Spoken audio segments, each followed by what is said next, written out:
this is Joelle from Nevertheless She Budgeted, and today I'm going to be talking about my stimulus income. So this is just for this third stimulus check. I did receive it, thank goodness.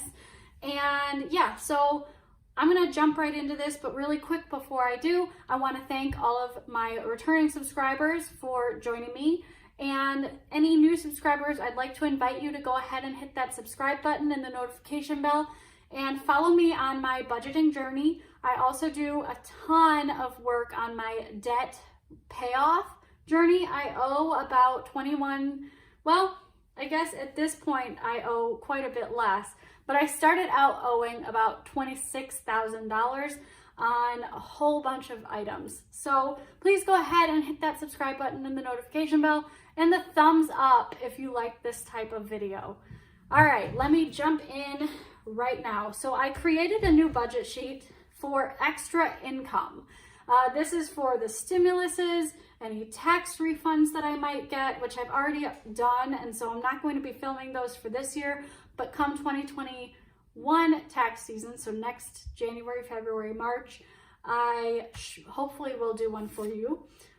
I also got a side job. I'm going to be including that in my regular budgets for now. However, if I get to be utilizing my income from that job in any more complicated way, then I might start using this sheet. I don't think that I will, but if I get any gift money, I could always use this for that too.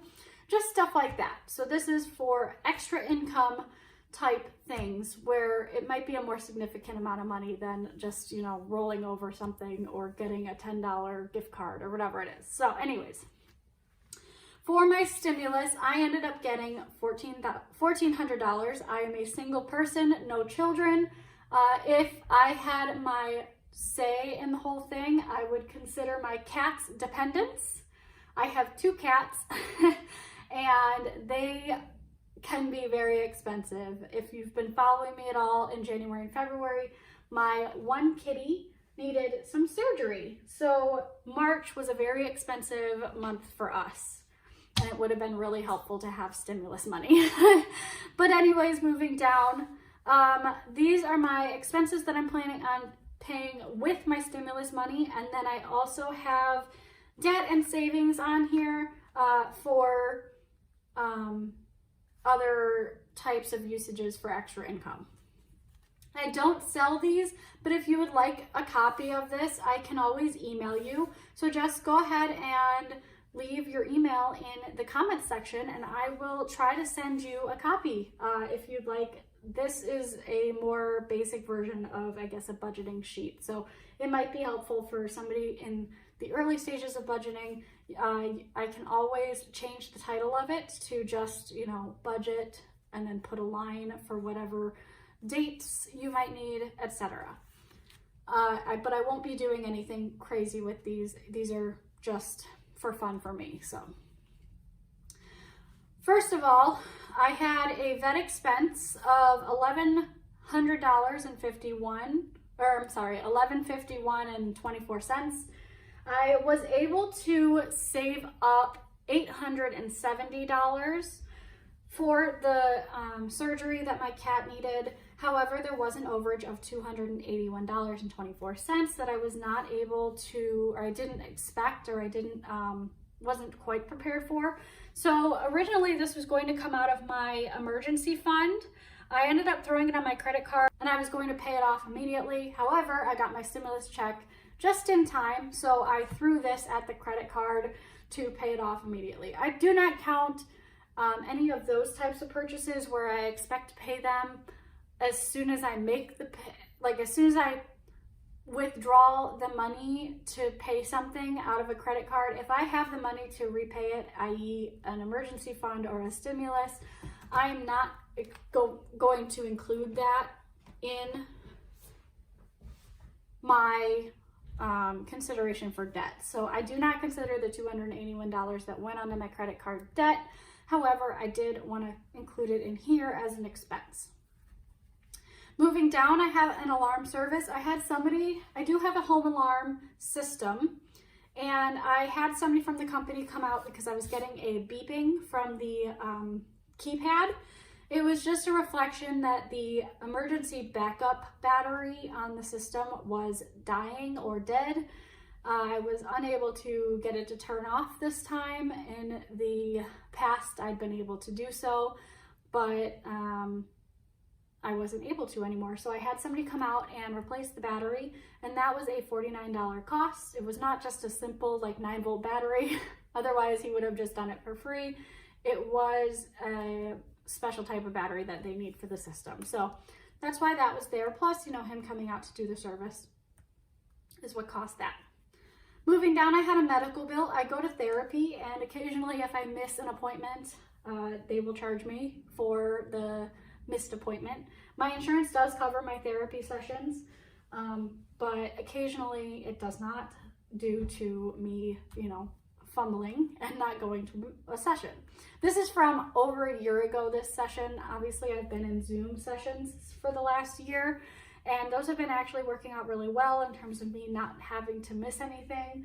Occasionally, I would schedule on days that I worked, and then of course I wouldn't be able to go in to the office on those days. So I would miss appointments. Anyways, so this is, like I said, over a year old bill. I had been receiving them in the mail, and I had been like telling myself that I was going to pay it, and then I wouldn't, or I forgot to. So I wanted to get it taken care of now before I forgot and somehow got sent to collections or something. So I did that, and I just took it out of my stimulus. Moving down, I had to get new stripes sewn onto my uniform. I'm in the armed services. I serve in the Air Force as an active duty guardsman, and I am coming up soon for possible promotion boards. So I wanted to make sure that my uniforms were all up to date. I bought new ribbons for my ribbon rack, as well as stripes that I needed to have sewn onto the arm sleeves of my blues jacket. Moving down, I set aside $100 for a pedicure. I'm now calling this my self-care day, I guess, because it is looking like it might not be pedicures with a friend. It might be a facial or some type of massage. We were talking about possibly doing a float session, because we have a local float place here where they fill the tanks with like a ton of salt water, and then you just kind of float in a tank that's like body temperature, so it's like very meditative. I definitely need a self-care day. I do have, if you've been following my journey, a self-care sinking fund, which I guess I could have thrown this into. However, I just decided to keep it in my wallet as an extra $100 to use on myself during this future self-care date. As you can see, I have nothing else here, but this totals out to $505.24. And when I subtract that from my $1,400, it leaves $894.76 for me to spend elsewhere. So I'm going to go ahead and move this up. All right, further down, I have my savings. I'm not putting anything into savings, as you can see, just because at the moment I do have a $1,200 savings account, which is not a huge account number for some people, and it honestly is not the most comforting number for me. However, so far so good. The last 9 months that I've been on my debt paying journey, I have needed to dip into it once or twice, and actually have been able to kind of not have to dip into it. I've been able to cash flow quite a few things, including a car repair from a car accident and my pet's surgeries. So we are all good on all of that. Moving along is my debt section. And I only have one debt. I'm just going to go ahead and pull this out. I only have one debt. It is, well, I guess I have two, but I had actually made a payment on Amazon. I bought, what did I buy? A kitty onesie because of my cat's surgery. It was on her abdomen, so I didn't want her licking, and she was just having the worst time with the cone. So I bought her a kitty onesie, and then I forget what else I bought. I bought something else. I think it was a book. A self-help book for victims advocates. I am a victims advocate for the U.S. Air Force. I did want to read up on, the mentality and the self-care that it takes to be a VA. And so that's what this purchase was. And then finally, I had my car loan. I just threw everything else that was left out of this stimulus towards my car loan because that is my current snowball. So that added up to $894.76, which, as you can see up here, matches what I had left over after all of my expenses came out and left me with a zero-based budget. So I hope that you guys appreciated this budget. If you like this type of video, go ahead and hit that thumbs up, hit that subscribe button if you're new, and hit that notification bell so you know when I post new content. Anyways, I'd like to wish you guys a happy rest of the quarter. I will be coming up with my March end of month debt payments soon, as well as my end of quarter, January to March videos. And yeah, enjoy. Thanks. Bye.